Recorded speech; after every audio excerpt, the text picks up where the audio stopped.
시간이 되었으므로 2022년 12월 9일 아침 예배를 시작하겠습니다. 다 같이 사도신경으로 우리의 신앙을 고백하겠습니다. 전능하사 천지를 만드신 하나님 아버지를 내가 믿사오며 그 외아들 우리 주 예수 그리스도를 믿사오니 이는 성령으로 잉태하사 동정녀 마리아에게 나시고 본디오 빌라도에게 고난을 받으사 십자가에 못 박혀 죽으시고 장사한 지 사흘 만에 죽은 자 가운데에서 다시 살아나시며 하늘에 오르사 전능하신 하나님 우편에 앉아 계시다가 저리로서 산 자와 죽은 자를 심판하러 오시니이다. 성령을 믿사오며 거룩한 공예와 성도가 서로 교통하는 것과 죄를 사하여 주시는 것과 몸이 다시 사는 것과 영원히 사는 것을 믿사옵나이다. 아멘. 사랑과 은혜가 풍성하신 하나님 아버지, 하나님의 크신 사랑을 진심으로 감사드립니다. 오늘도 우리에게 새로운 하루를 주셨습니다. 이 하루의 시작을 예배로 열 수 있도록 도와주시는 데 감사합니다. 하나님, 오늘도 성령 하나님과 동행하는 삶 될 수 있도록 하시고 우리에게 맡겨진 사명을 잘 감당할 수 있도록 도와주시옵소서. 힘들고 지칠 때에 하나님 말씀을 붙잡고 하나님 말씀을 생각하며 우리에게 주신 언약을 기억하여 다시금 소생토록 하시고 우리가 선 그 자리에서 예수 그리스도의 향기를 발할 수 있도록 우리의 삶을 선도하여 주시옵소서. 이 시간 심신이 연약한 우리의 형제와 자매들을 위해 기도합니다. 하나님, 저들이 낙오자가 되지 아니하도록 붙잡아 주시고 영육의 강건함을 지켜주심으로 인하여 하나님의 뜻을 분별할 수 있도록 하시고 환난 중에 더욱 우리 주 예수 그리스도를 찾을 수 있도록 도와주시옵소서. 그리고 저들이 맡겨진 사명 또한 기억하여서 사명을 감당하는 가운데 환난을 이길 수 있도록 하시고 내가 왜 살고 내가 무엇을 위해 살고 삶의 본질이 무엇이며 그리고 어떻게 살아갈 때에 하나님을 기쁘시게 하는 삶을 살 수 있는지 심사숙고할 수 있도록 도와주시옵소서. 모든 말씀 예수 그리스도인 받들어 감사하며 기도드렸사옵나이다. 아멘. 하나님 말씀 말라기 3장 7절에서 9절 말씀입니다. 말라기 3장 7절에서 9절 말씀입니다.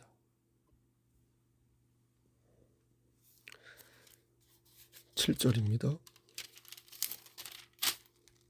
만군의 여호와가 이르노라. 너희 조상들의 날로부터 너희가 나의 규례를 떠나 지키지 아니하였도다. 그런즉 내게로 돌아오라. 그리하면 나도 너희에게로 돌아가리라 하였더니 너희가 이르기를 우리가 어떻게 하여야 돌아가리까 하는도다. 사람이 어찌 하나님의 것을 도둑질하겠느냐. 그러나 너희는 나의 것을 도둑질하고도 말하기를 우리가 어떻게 주의 것을 도둑질하였나이까 하는도다. 이는 곧 11조와 봉헌물이라. 9절 너희 곧 온 나라가 나의 것을 도둑질하였으므로 너희가 저주를 받았느니라. 아멘. 하나님 이 말씀을 들어 사용하여 주시옵소서. 예수님의 이름으로 기도드렸사옵나이다. 아멘. 오늘 본문은 목회자들이 조금 곤란해하는 강설 본문 중에 하나입니다. 이른바 헌상에 관한 말씀입니다. 저는 1년에 서너 번 정도 헌상에 관한 말씀을 전하는데요. 이 말씀을 토대로 작년에도 전했었고 재작년에도 전했었고 올해도 전하는 것입니다. 그렇게 1년에 3번 정도 말씀을 전합니다. 그러니까 중복되는 내용이 많이 있을 것입니다. 근데 저는 그다지 이렇게 곤혹스럽지는 않습니다. 왜냐하면 성경에서 말씀하는 내용을 있는 그대로 전하면서 믿음의 분량을 요구하면 되기 때문입니다. 그럼에도 일반적으로 목회자들이 헌상에 관한 강서를 곤혹스럽게 여기는 이유는 아마도 2가지 이유가 있을 것 같습니다. 하나는 목사 본인이 좀 찔려서이고 양심에 가책을 느껴서이고, 나머지 하나는 혹시 내가 누구를 찌르면 어쩌나 하는 그 걱정을 해서입니다. 먼저 목회자 본인이 찔린다는 얘기부터 해보겠습니다. 이 부분은 2가지로 생각해 볼 수 있을 것 같은데요. 하나는 목회자 본인이 헌상을 제대로 하지 않는 것입니다. 그러니 헌상에 관한 말씀을 전할 때 스스로 죄책감이 들고 이 말씀이 어렵게 느껴지는 것입니다.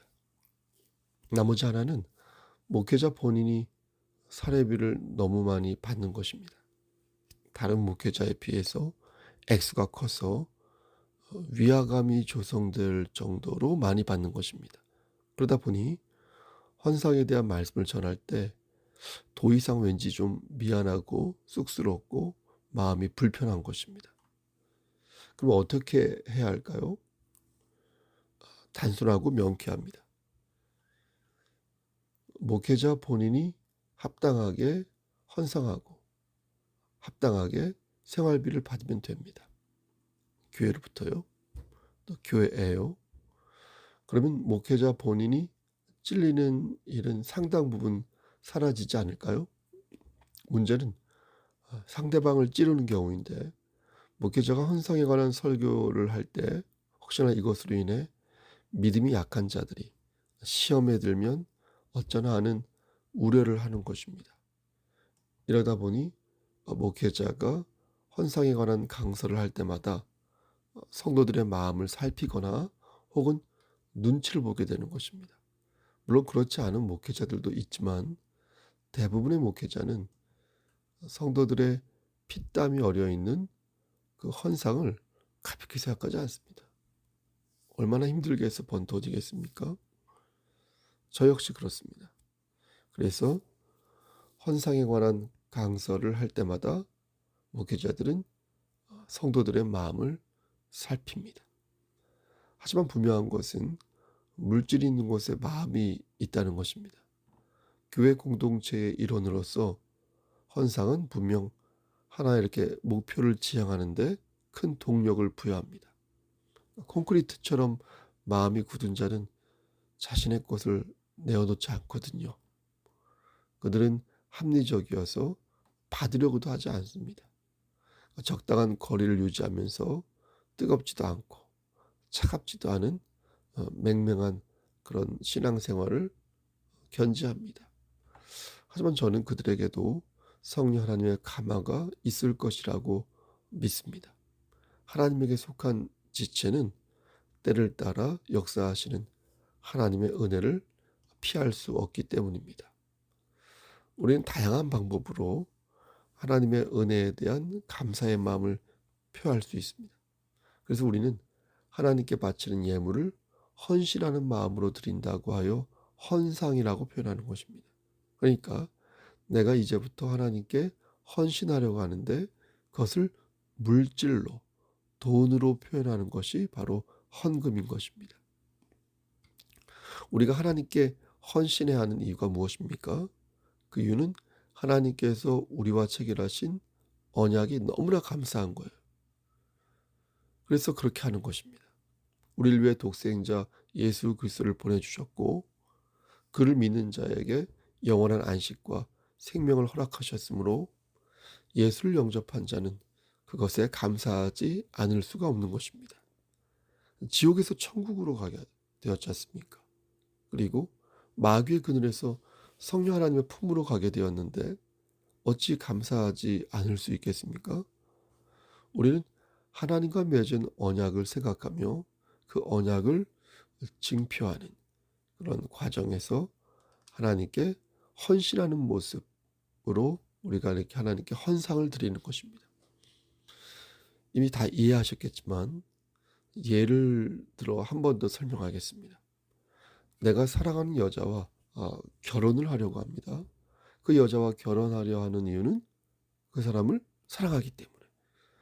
근데 진정 그가 그녀를 사랑한다면 그는 기꺼이 그녀를 위해 헌신을 감당할 것입니다. 예쁜 옷을 사주는 방식도 있고요. 향기로운 꽃을 사주는 방식도 있고요. 때로는 맛있는 음식과 좋은 것을 보여주면서 그녀에게 나의 사랑을 표현하는 것입니다. 하나님을 향한 우리의 헌상도 이와 같습니다. 하나님께서 주신 은혜를 감사히 여기는 과정에서 뭐라도 하고 싶은 겁니다. 하나님을 위해서. 너무 감사하니까. 물질로 헌신하고 싶고 봉사로 헌신하고 싶고 찬양과 율동으로 헌신하고 싶고 아무튼 뭐라도 하고 싶은 그런 마음이 드는 것입니다. 그렇게 각기 다른 방식과 다른 경로로 하나님을 향한 자신의 마음을 표현하는 것입니다. 근데 이게 하나를 하게 되면 다른 것과 함께 연동됩니다. 내가 봉사만 하니까 봉사를 하니까 다른 거 안 해도 되겠지 이렇게 생각하는 것이 아니라 함께 연동하여서 함께 움직이게 됩니다. 근데 놀라운 것은 우리가 그러한 헌신을 하나님께 표할 때마다 하나님께서는 더 많은 복을 우리에게 주신다는 것입니다. 근데 여기에서 우리가 명심해야 할 것이 있습니다. 그것은 주객이 전도되면 아니 된다는 것입니다. 다시 말해서 무엇이 중심이고 무엇이 격가지인지 구분할 줄 알아야 합니다. 이게 무슨 말씀이냐면 우리가 하나님께 헌신하는 것은 복을 받기 위해서 그런 것이 아니라는 것입니다. 그러니까 복을 받는 게 중심이 되면 그게 바로 주객이 전도된 경우라는 것입니다.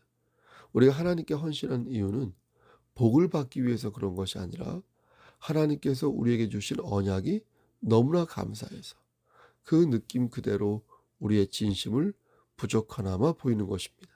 마치 사랑하는 사람에게 나의 진심을 보여주기 위해 그 앞에서 노래를 부르고 그렇죠?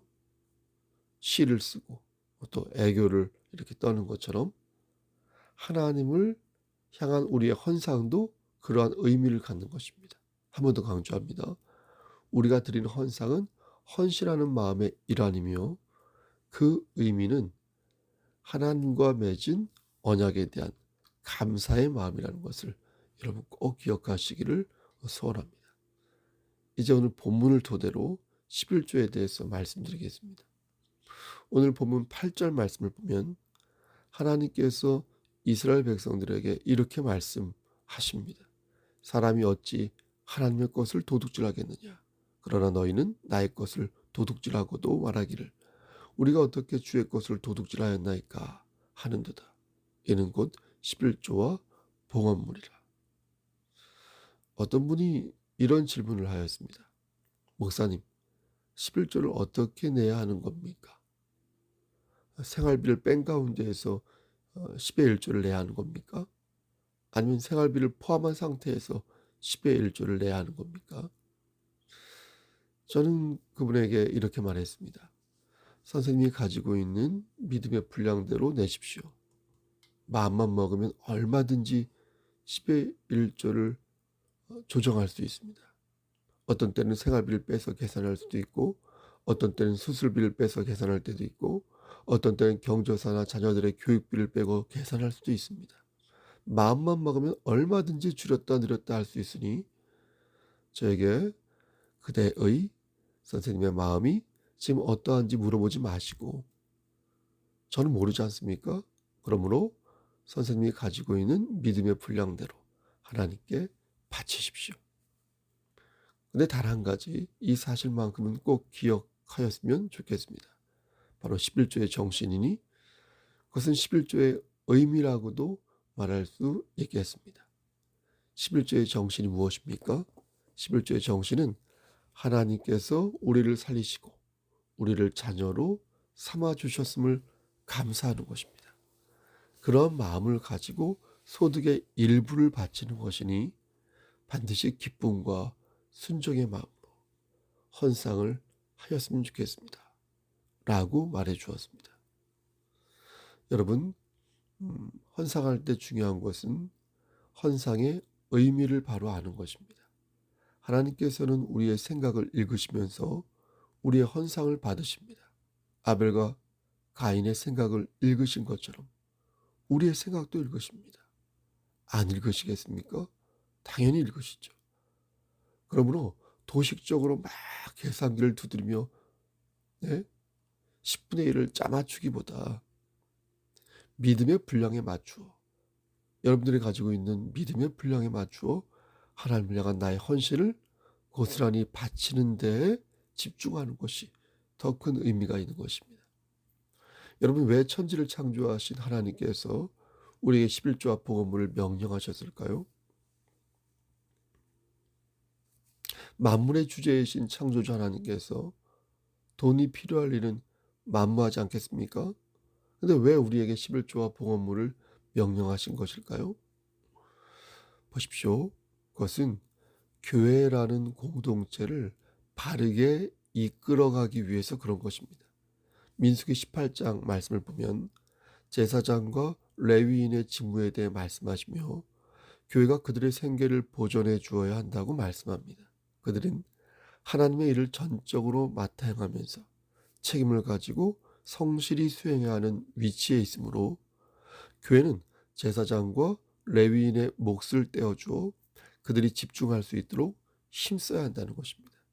그러니까 돈이 필요하셔서 하나님이 그런 명령을 내리신 것이 아니라 진리를 소화하고 전파하는 교회 공동체를 세우기 위해 일찍이 여러 방편과 시스템을 구비하여 놓으셨던 것입니다.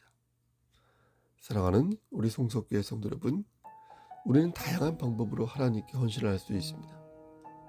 우리는 다양한 방법으로 교회를 세워갈 수 있으며 거룩한 삶을 살기 위해 물질과 마음을 모을 수 있습니다. 우리의 헌상은 더 많은 복을 받기 위해 전략적으로 드리는 수고가 아니라 내가 받은 복이 너무나 감사하여서 우리 마음으로 드리는 아벨의 제사인 것입니다. 여러분, 받은 은혜를 감사히 여깁시다. 그리고 섬기는 우리 송석교회를 친근하게 생각합시다. 우리 교회는 비록 규모가 크지 않지만 그 어떤 교회보다도 심령이 가난한 자들이 많다고 저는 자부합니다. 이 교회가, 이 송석교회가 정직한 교회라고 여러분들이 생각한다면 여러분들의 정직한 마음을 또한 보여주시기를 바랍니다. 여러분이 진정 하나님과 언약을 맺은 자라면 진심으로 헌신하시기를 우리를 죄에서 구속하여 주신 주 예수 그리스도의 이름 받들어 간절히 축원합니다.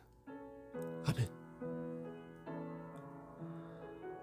이제는 우리를 죄에서 구속하여 주신 우리 구주 예수 그리스도의 은혜와 아버지 하나님의 만극하신 그 사랑하심과 성령 하나님의 교통하시고 인도하시는 모든 역사하심이 하나님 말씀 안에서 반듯한 신앙생활을 하며 헌신하는 마음으로 헌상하기를 소원하는 여기 모인 성도와 그들의 가정과 이 재단과 이 나라 위에 하나님의 사랑하심이 세세토록 함께 계실지어다. 아멘.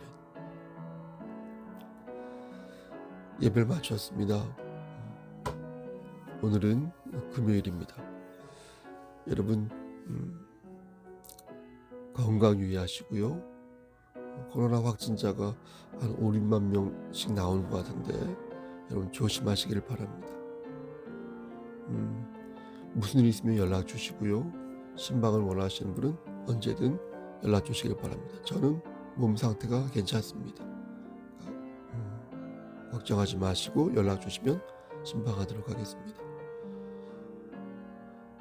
성탄절을 준비하는 여러 지체들에게 감사의 말씀을 드리고 우리가 유종의 미를 거둘 수 있도록, 올 한 해 유종의 미를 거둘 수 있도록 더욱더 서로의 집을 함께 지며 교회 공동체로서 앞으로 나아갔으면 좋겠습니다.